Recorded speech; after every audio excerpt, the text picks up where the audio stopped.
Hello, it's Friday, June 21st, and it must be time for another legislative update from your North Carolina Medical Society. We seem to be racing towards the end. Bills are starting to move. Bills are starting to move, yeah. Finally. And this has been one of those busy weeks. So we're going to highlight a bunch of stuff that's happened. But as always, if you really want to know the details of it, you got to go to Sue-Ann's blog and check things out. So starters, you've heard about the Medicaid transformation bill. Mm-hmm. This is necessary legislation to make sure that we can actually go live in November, that the Department of Health and Human Services has been asking for. Has everything they need supposedly in it for that go live date. That's right. Mostly technical changes, although it does change some of the appeals process for patients. Mm-hmm. It does change the way they can get in and out of plans a little bit, but for the most part, this is purely technical. It's not changing the intent of Medicaid transformation. It's not changing the process that you're going to be going through in any way. So this has gone through the Rules Committee now in the Senate, and it's going to the Senate floor next. Another bill that moved this week that we've talked a lot about is the Senate's Healthcare Expansion Act. Right. And this bill actually made it to Senate rules on Thursday, and they decided to take out completely the section that related to CON. So if you remember, it had a complete repeal of CON in the very beginning, and then in one of the later editions then had a partial repeal, and now they've decided to completely remove that section of the bill. And the repeal was only of certain things. It wasn't of all CON. It was just certain pieces. But like Sue-Ann said, that's out. And they actually addressed the fact that it was too controversial to deal with right now, and they needed more time to talk with stakeholders and figure out something. This bill, as we've talked to you before, is a part of the way that the Senate has looked to kind of address the bigger questions around what we need to do in healthcare. The House is also trying to do that, but we haven't seen that document yet. We haven't seen that bill, right? So we're hoping to see something around that next week, and then that would probably merge with this thing from the Senate. Maybe. And then we'll see what happens towards the end of session. Another bill that we have talked to you about briefly, but really hasn't moved until this week. At all.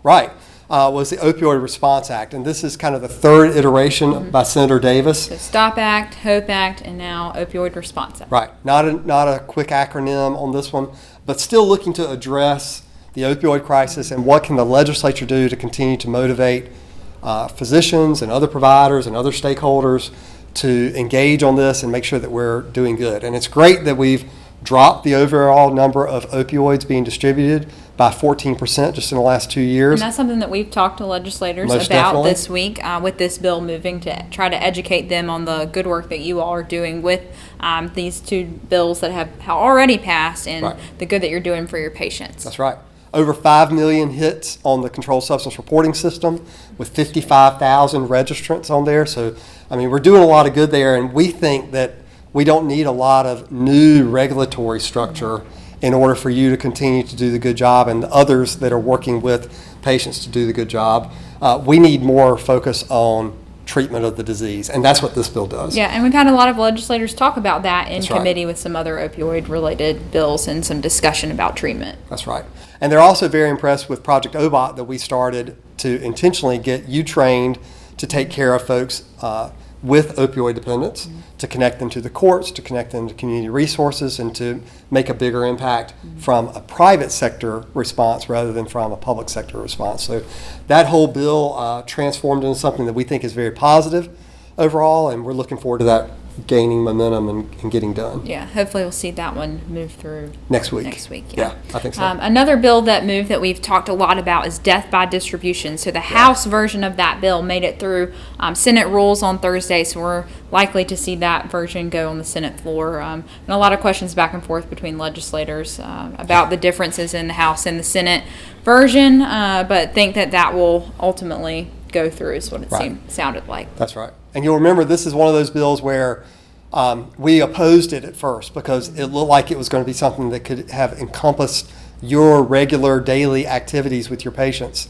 And if they happen to have died as a result of the opioid that you prescribed, potentially putting you into a criminal and civil liability. But we put in, if you're acting within the standard of care, that you are exempt from death by distribution. Correct, that you're protected in there. So, and there's been some clarifying statements in there also for the DAs that would be affecting this. So we think it's in a better place, and we think this is going to go through as it is now. Something that the DAs have been very adamant about getting done this year. But we're very thankful to the bill sponsors, all the bill sponsors of both the House and the Senate version, for working with us to get that in. Most definitely. They've been very cognizant of our concerns and trying to address them. It's just not been easy to address them in a quick way.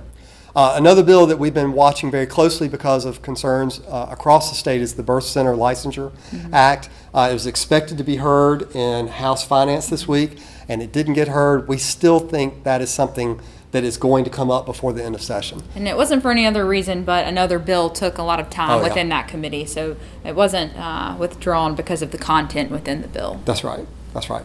And then, of course, there's the budget. The budget writers have been up in the corners. The leadership has been up in the corners of the sixth floor. I haven't seen much of them. No, they've been busy. Busy back behind those doors. That's right. So we're hoping to see what the conference report, what that agreement between the House and the Senate will be sometime early next week. And that would be the real indicator that we are getting close to the end of session. When the budget comes out, that's usually time to go home.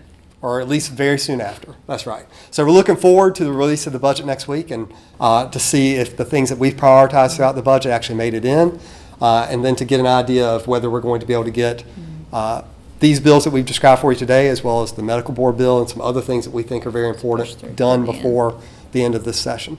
Had another great White Coat Wednesday this week. Dr. Tim Reiner, our president, brought, I think, 15 Brody School of Medicine students with him. And so they met with their legislators from within North Carolina, so back home, since they have to be residents of the state. So that was great that they not only met with the Pitt County delegation, but members from across the state. So had a wide-reaching reach of legislators. And we also had a handful of leadership college scholars, so that was fantastic to see, and a neurologist who came out because Chip encouraged at the neurology meeting for and he showed up. To show up. So it was great. It was a really great White Coat Wednesday. It was so nice to have that large of a presence in the building this week. Yeah.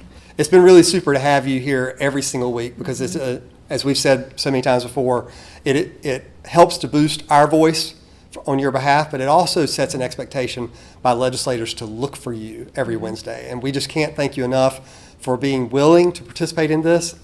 It has made your medical society and all your specialties that much stronger, so we thank you for that. And we encourage you to keep looking towards doing that. I realize that we're getting towards the end of this time, but as we start getting an idea of short session, that just being 9 months away, we're going to go ahead and start priming you on taking that time off or scheduling that time off to possibly come down for the short session. And it's been so nice for legislators to say, oh, it's White Coat Wednesday. So now we've really built that up in them knowing that our members will be in the building every week. That's right. Nice. That's right. So that's a long update. Like I said, the details are in the blog, as always, and we look forward to talking to you again next week, hopefully with some good news about the end of session and money. Yes. Yeah.